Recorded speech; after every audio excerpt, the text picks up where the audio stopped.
శ్రీగురుభ్యో నమః. ఓం శ్రీకృష్ణ పరబ్రహ్మణే నమః. ఓం శుక్లాంబరధరం విష్ణుం శశివర్ణం చతుర్భుజం ప్రసన్నవదనం ధ్యాయేత్ సర్వవిఘ్నోపశాంతయే. శ్రీ భగవద్గీత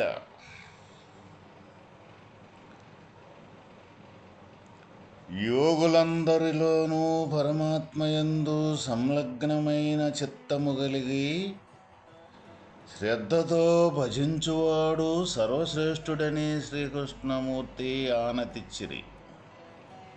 కానీ పరమాత్మ యొక్క స్వరూప స్వభావములను చక్కగా తెలుసుకొనినాచో అట్టి ధ్యానము ఏకాగ్ర చింతనము సాధ్యపడగలదు. కాబట్టి భగవత్ స్వరూపమును, దాని మహిమను, దాని అనుభూతిని లెస్సగా తెలియజేయు నిమిత్తము ఈ అధ్యాయం విజ్ఞాన యోగము ప్రారంభించుతున్నారు. ఇక్కడ మానవుడి యొక్క జీవిత శైలి అంటే జీవిత ప్రయాణము ఈ భగవంతుని వైపు ప్రయాణం చేసేదానికి సంబంధించి క్రమక్రమముగా మొదట విషాదయోగము అంటే ఈ లేనిది ఉండట్టుగా భ్రమ చెంది అర్జునుడు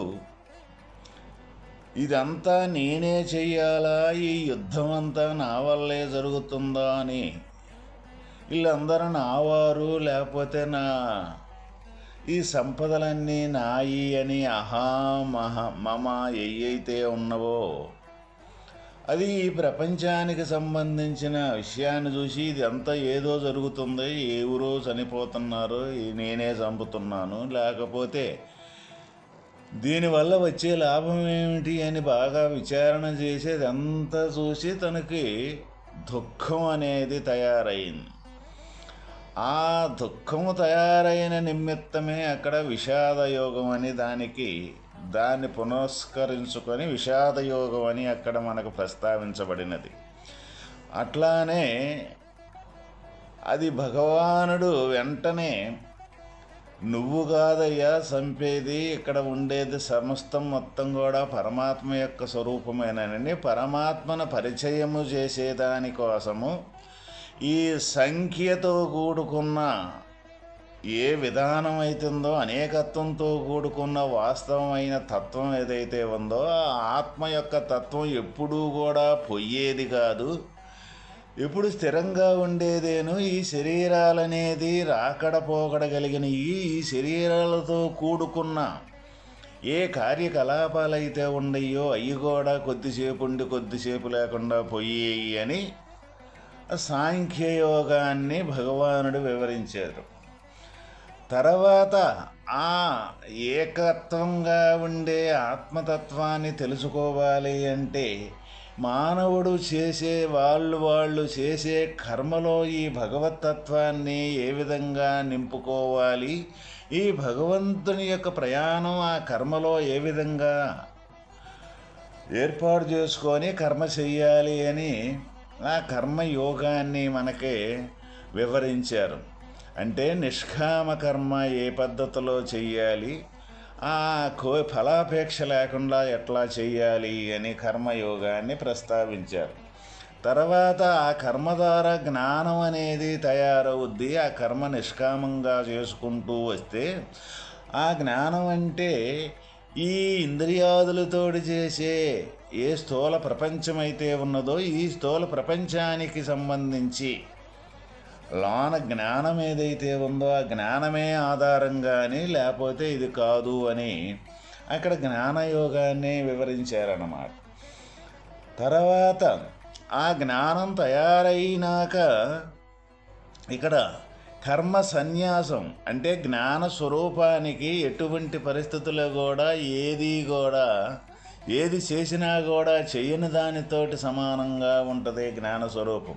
ఎప్పుడు జ్ఞానంగానే ఉన్నప్పుడు ఇక ఈ కర్మలు కానీ ఏవి కూడా జ్ఞానానికి అంటం అన్నమాట. ఎటువంటిదంటే జ్ఞానం యొక్క స్వరూపం ఆకాశం యొక్క స్వరూపం ఎటువంటిదో మనం ఉదాహరణకే లేకపోతే ఆ తీరుగా మనం వర్ణించుకోవచ్చు. అటువంటి జ్ఞానానికి ఏ కర్మలు కూడా ఉంటావు అనేది జ్ఞానయోగాన్ని మనకు వివరించారు. ఇక అక్కడి నుంచి ఈ కర్మ సన్యాసాన్ని వివరించారు. ఇక అక్కడి నుంచి ఆత్మ సంయమ యోగం అంటే ఆ పద్ధతుల ద్వారా ఇంకా భగవంతుని యొక్క స్వరూపం మనకి సంపూర్తిగా అవగతం అయ్యేదానికి వీలుగానప్పుడు ఈ ఆత్మ సంయమ యోగము అంటే నిరంతరం ఈ అంతరంగాన ఏ విధంగా భగవానుని యొక్క స్వరూపం మన అంతరాన ఉండే యొక్క ఆత్మస్వరూపాన్ని తెలుసుకోవచ్చు, అది ధ్యానం ద్వారా ఎట్లా తెలుసుకోవచ్చు అన్న విషయాన్ని మనకు తెలియజేశారన్నమాట. ఇప్పుడు ఆ పద్ధతిలో ఇప్పుడు ఆ ధ్యానయోగం ద్వారా ఇక్కడ మనకి ఉత్తీర్ణత చెందాలంటే ఎవరు నిరంతరం ఇక అంతర్గతంగా ఉండే యొక్క పరమాత్మ యొక్క స్థితిని ఎవరు పొందుతారు అంటే ఆ యోగులందరిలోనూ నిరంతరం ఆ భగవంతుని యందే అంటే పరమాత్మ దగ్గర నుంచే సమస్తం మొత్తం జరుగుతూ ఉంది. ఒక్క క్షణకాలమైనా నేను అనే ప్రస్తావన లేకుండా, నేను అనే తలంపు లేకుండా, ఆ నేను అనే యొక్క సంకల్పం ఏదైతే ఉన్నదో అది ఆ చిత్తం నిరంతరం శ్రద్ధ భక్తి నిరంతరం ఆ భగవంతుని అంతరంగాన ఉండే యొక్క ఆత్మ యొక్క స్వరూపంతో ఇది మొత్తం జరుగుతుందన్న చిత్తం కలిగిన వాళ్ళు ఎవరైతే ఉండారో వాళ్ళే ఈ యోగుల్లో అందరిలోనూ ఉత్తమోత్తములు అని అక్కడ మనకి ఈ ధ్యానయోగం ద్వారా ప్రస్తావించి ఇప్పుడు అది ఇక్కడ విజ్ఞాన యోగాన్ని మనకు తెలుపుతున్నారు. అంటే విజ్ఞానము అంటే ఏదైతే మనం అనుభవించేది మనం చేసేది ప్రతి ఒక్కటి కూడా అనుభవపూర్వకంగా మనకి దృఢపడే విషయము. ఇప్పుడు ప్రాపంచిక సంబంధించిన విషయంలో కూడా మొట్టమొదటి ఈ పని అట్లా చెయ్యాలి, ఈ పని ఎట్లా చెయ్యాలి అని అనుకుంటాం. అది అనుకునేది మట్టికి జ్ఞానం. అయితే ఆ పని చేసినాక ఆ పనిలో ఉన్న మెలకువలు, ఆ పనిలో ఉన్న ఏదైతే అనుభవం ఉందో ఆ అనుభవం మనకు తయారవుద్ది. ఆ అనుభవమే ఇక్కడ విజ్ఞానము. జ్ఞానము అంటే తెలుసుకునేది, విజ్ఞానము అంటే ఆ తెలుసుకున్న జ్ఞానాన్ని అనుభవపూర్వకంగా అనుభవించేది. అది భగవానుడు మనకు ఇప్పుడు తెలియజేయుచున్నారు. మయ్యాసక్తమనాక్పార్థ యోగం యుంజన్మదాశ్రయ అసంశయం సమగ్రం మాం యథాజ్ఞాస్యసి తశృణు. ఓ అర్జున, నాయందాసక్తి గల మనస్సు కలిగి నన్నే ఆశ్రయించి యోగమును ఆచరించుచు నిస్సందేహముగా సంపూర్ణముగా నన్నెట్లు తెలుసుకొనగలవో ఆ పద్ధతిని చెప్పెదను. భగవంతుని గూర్చి తెలుసుకొనిన వారు జనులలో చాలా అరుదుగా నుందురు. అందును ఏ విధమైన సందేహము లేక సంపూర్ణముగా తెలుసుకుని వారు ఇంకనూ అరుదు. ఆ ప్రకారముగా భగవంతుని తెలుసుకొనవలెనన మొట్టమొదట 3 అర్హతలు ఉండవలెను. అవి ఏవి అనినా, భగవంతుని యందే మనస్సు అసక్తమై ఉండవలెను. రెండవది, భగవంతునినే ఆశ్రయించవలెను. మూడవది, భగవత్ ప్రాప్తికై ధ్యానాది యోగములు అభ్యసించవలెను. ఇక్కడ ఈ 3 షరతులు మనకి భగవానుడు తెలియజేస్తున్నారు. అంటే నిరంతరము భగవంతుని యందే మనస్సు అసక్తమై ఉండవలెను, భగవంతునినే ఆశ్రయించవలెను. ఈ భగవత్ప్రాప్తికై నిరంతరం ధ్యానం కానీ, కర్మయోగం కానీ, జ్ఞానయోగం కానీ వీటన్నిటినీ కూడా మనం చేస్తూ ఉండాలి. అంటే ఇక్కడ మన మనస్సు అనేది ఒక టార్చీ లైట్ వంటిది. ఈ మనస్సు అనేది దానిని ఈ దృశ్యం వైపు నాకు కానీ తిప్పితే అది దృశ్య పదార్థములు మొత్తం కూడా గోచరిస్తూ ఉంటాయి మనకి. అదే అంతర్ముఖముగా త్రిప్పితే ఆత్మ వస్తువు మనకి గోచరం అవుద్దనమాట. మరి ఎందుకు ఇన్ని రకాలుగా ఎన్ని యోగాలు ఇన్ని రకాలుగా మనకు చెబుతూ ఉన్నారు అంటే, అది ఆత్మ యొక్క వస్తువు అంటే ఒక స్వరూపం అంటే ఒక చోట నుండి ఒక ప్రదేశానుండి ఒక మన నిక్కచ్చిగా కనీసం మనం ఒక వస్తువును పట్టుకున్నట్టు ఒక వస్తువును చూసినట్టు చూసేది కాదు. అది అనుభవపూర్వకముగా మనకి గోచరం అయ్యేది.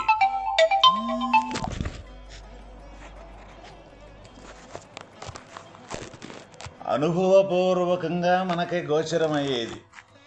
ఆ అనుభవపూర్వకంగా గోచరం కావాలి అంటే అది మరి ఎక్కడ ఉన్నది, ఏ చోట ఉన్నది అని అంటే, అది ఎక్కడ ఉన్నది, ఏ చోట ఉన్నది అని అంటే అది సర్వత్రా వ్యాపించి ఉన్నది అన్నమాట.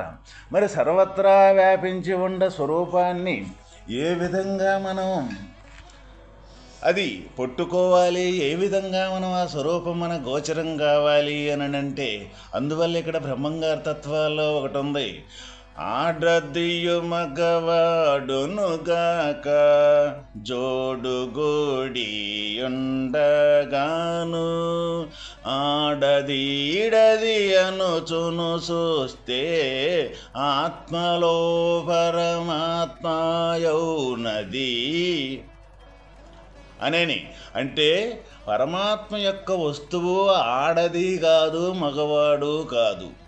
అంటే ఆడదని కానీ ఆలోచన చేస్తే ఇంకొకటే ఉంటుందన్నమాట, మగవాడు అని ఆలోచన చేస్తే ఇంకొకటి ఉంటుందన్నమాట.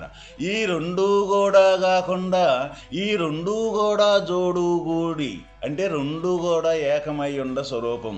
అట్లానే మనకు ఈ ద్వంద్వం ఏదైతే ఉందో, ఈ ప్రపంచానికి సంబంధించిన ద్వంద్వాలు ఏవైతే ఉన్నవో ఇవన్నీ కూడా మనకు ద్వంద్వ రూపకంగా ఈ ప్రపంచం మనకు గోచరం అవుతూ ఉన్నది. అయితే ఈ మనస్సు అనేది నిరంతరం ఈ ప్రపంచానికి సంబంధించిన ఈ ద్వంద్వాన్నే నిరంతరం అలవాటై ఉండ పద్ధతి, అది ఒక రూపాన ఒక కోశాన అది నిలకడ చెంది ఆత్మవస్తువులో విలీనమైపోదు అన్నమాట. అందువల్ల ఇన్ని రకాల యోగాలు మనకే విషాద యోగమని, సాంఖ్యయోగమని, కర్మయోగమని, జ్ఞానయోగమని భగవానుడు మనకు అనేక రకాలుగా మనకే చెప్తూ ఉన్నారు. ఈ మనస్సు యొక్క చపలత్వాన్ని తీసేసుకునేదానికి ఇన్ని రకాల పద్ధతులు చెప్పి చివరికి ఇక నిరంతరం ఆ అంతరంగాన ఉండే ఆత్మ వస్తువు ఏదైతే ఉన్నదో ఆ ఆత్మ వస్తువు దగ్గర నిలకడ చెంది ఇక నేను లేను, ఇక నాది లేదు, నేను ఎప్పుడైతే లేకపోతానో నాదనేది లేనే లేదు అనే స్థితి వచ్చిన దాకా కూడా ఇంకా రాబో అధ్యాయులు ఇంకెన్నో కోణాల్లో మనకి వివరించబోతూ ఉన్నారన్నమాట. అందువల్ల ఇక్కడ మనం ప్రతి ఒక్కరము కూడా తెలుసుకోవలసిన విషయం ఏంటిదంటే, ఇక్కడ ఎన్నిసార్లు ఒక్కో విషయాన్ని ఎన్నిసార్లు వచ్చినప్పటికీ కూడా అది మనకు సంపూర్ణమైన ఆత్మవస్తువు అనుభవం అయ్యిందాకా మనం ఇది చర్చించుకోవాల్సినదే, విచారణ చేయాల్సిందే, సాధన చేయాల్సిందే. అదే మనకి ఇక్కడ చెప్తూ ఉన్నారు, భగవంతుని యందే మనస్సు అసక్తమై ఉండవలను. నిరంతరం భగవంతుని దగ్గరే మనస్సు అంటే ప్రతి కదలిక, మనస్సు కదలిక భగవంతుని దగ్గర నుంచే వస్తుందన్న మెలకువ మట్టికి వదలకుండా ఉండటమే ఇక్కడ భగవంతుని దగ్గర ఆసక్తమై ఉండటం అన్నమాట. ఇక రెండవది భగవంతునినే ఆశ్రయించాలి. అంటే ఇక నాది అనేది ఏ కోశానా లేదు, నేను అనేది ఎటువంటి పరిస్థితుల్లో కూడా ఎక్కడా లేదు. ఎందుకంటే దృశ్య ప్రపంచం మొత్తం కూడా పంచభూతాత్మకమైన నిర్మితమైన సర్వసమానంగా ఏకమై ఉంది. అన్ని జీవరాశులు కూడా ఈ పంచభూతాల యొక్క ఆధారంతో ఉంది. నేను ఈ శరీరం కూడా పంచభూతాలతోటే ఆధారమై ఉంది. అప్పుడు ఎటు చూసినా కూడా సర్వవ్యాపకమైన పంచభూతాత్మకమైన నిర్మితమే కదా. మరి ఈ పంచభూతాత్మకమైన నిర్మితాన్ని మరి అనేక రకాల మార్పులు చేర్పులు కదిలి ఇందులోనే జననం అనేది, జీవనం అనేది, మరణం అనేది ఈ శరీరాలకు సంబంధించిన అనేక రకాలు జరుగుతూ ఉండేవి కదా. ఈ జరిగేదానికి ఆధారమైన వస్తువు ఏదైతే ఉన్నదో ఆ వస్తువు ఇక్కడ చేతనా స్వరూపం, ఆత్మ యొక్క స్వరూపం. అందువల్ల అది సర్వము కదిలేదాంటో కదలందాంటో సర్వంలో నిండి ఉండే వస్తువుని మరి నేననే వేరైపోయిన ఈ మనస్సు అనేది అనేకత్వంతో కూడుకున్నది చూడాలి అంటే ఎటువంటి పరిస్థితుల్లో కూడా అది ఒక వస్తువును చూసినట్టు చూసేదానికి వీలు పడని పని. కాబట్టి భగవానుడు ఈ అధ్యాయాలు మొత్తం కూడా ఎందుకంటే సంపూర్ణమైన పరిపూర్ణమైన అనుభూతి చెంది ఆ వస్తువే తాను తద్రూపం అయిపోయి నిలకడ చెందితే తప్ప అక్కడ స్థిరత్వం అనేది చెందదు. అందువల్ల మనకి ఎటువంటి దృఢత్వాన్ని చెందేదానికోసం ఈ విజ్ఞాన యోగం అని మనకు చెబుతూ ఉన్నారు అన్నమాట. అందువల్ల ప్రతి ఒక్కరము కూడా ఈ మనస్సు యొక్క చపలత్వాన్ని బాగుగా గమనించి అది నిరంతరం ఆ భగవంతుని యందే తీవ్రతర యత్నము అంటే తీవ్రతర ప్రయత్నము జరిపి ఆసక్తితో మళ్ళీ అనాసక్తం కాకుండా అది తప్ప రెండోది లేకుండా ఉండే యొక్క విధానం ఏదైతే ఉందో అది మనకు ఎవరికైతే తయారవుద్దో అప్పుడు తప్పనిసరిగా వాస్తవమైన భగవంతుని యొక్క స్వరూపమే తాను అయి నిలబడగలుగుతాడు. ఆ విషయాన్నే మనకి సంపూర్ణంగా దృఢపడేదానికోసమే ఇక్కడ మనకు భగవానుడు ఈ విధంగా మెల్లమెల్లగా క్రమేపీ మనల్ని ఇటువంటి సాధనల ద్వారా, ఇటువంటి యోగాల ద్వారా జ్ఞానం అంటే ఏమిటి, కర్మ అంటే ఏమిటి, సన్యాసం అంటే ఏమిటి, ఈ యోగం అంటే ఏమిటి, అట్లా మనల్ని క్రమేపీ వాస్తవమైన పరమాత్మ యొక్క తత్వం దగ్గరికి తీసుకొని నడుపుకుంటూ వస్తూ ఉన్నారన్నమాట. అందువల్ల భగవద్గీత అంటే ఏ అర్జునుడికో భగవానుడు శ్రీకృష్ణ పరమాత్మ బోధించిన బోధ కాదు, మానవ జాతి మొత్తానికి సంబంధించిన బోధ ఇది. ఎందుకంటే ఏ కులమనో, ఏ మతమనో, ఏ ఊరనో, ఏ పేరనో ఒక్కరికి సంబంధించినది కాదు. దీంట్లో ఎటువంటి మతాలు కానీ, ఎటువంటి కులాలు కానీ, ఎటువంటి జాతి కానీ అన్న పేరు విధానం ఎక్కడ కూడా ఈ భగవద్గీతలో కనీసం తీసుకురానే రాలేదు. ఎందుకు అంటే ప్రతి ఒక్క ఉపాధితో జన్మించిన ప్రతి జీవి కూడా భగవంతుని యొక్క సొత్తే, అంటే భగవంతుని యొక్క అంశే. కాబట్టి అందువల్ల జాతి మతాలన్నీ కూడా ఈ శరీరం పుట్టి పెరిగినాక ఎవరికి దోచిన నిర్ణయాలు వాళ్ళు చేసుకొని వాళ్ళు జాతులు పెట్టుకున్నారు, వాళ్ళు మతాలు పెట్టుకున్నారు, వాళ్ళు మా దేవుడు లేకపోతే వీళ్ళు ఈ దేవుడని ఇన్ని రకాల అనేకత్వంతో కూడుకున్న ఈ మతాలు కులాలన్నీ వచ్చినాయే కానీ వాస్తవకంగా భగవంతుని దృష్టిలో ప్రతి ఒక్క శరీరంలో ఉన్న యొక్క చైతన్య స్వరూపం ఆ జీవుడు పరమాత్మ యొక్క అంశే. కాబట్టి అందువల్ల ఏ మతాలు కూడా ఇక్కడ ప్రస్తావించలేదు ఈ గీత మొత్తములో కూడా. అందువల్ల ప్రతి ఒక్కరము కూడా ఇటువంటి సత్యమైన స్వరూపాన్ని, సత్యం యొక్క సాధన ఏదైతే ఉందో, తన అంతరాత్మ ఏదైతే ఉందో, తన అంతర్గతంగానే తన భగవంతుని యొక్క స్వరూపాన్ని పొంది ఆ స్వరూపం కాడ నిలకడ చెందేదానికి సంబంధించిన మార్గమే ఈ భగవద్గీత. ఓం తస్సత్.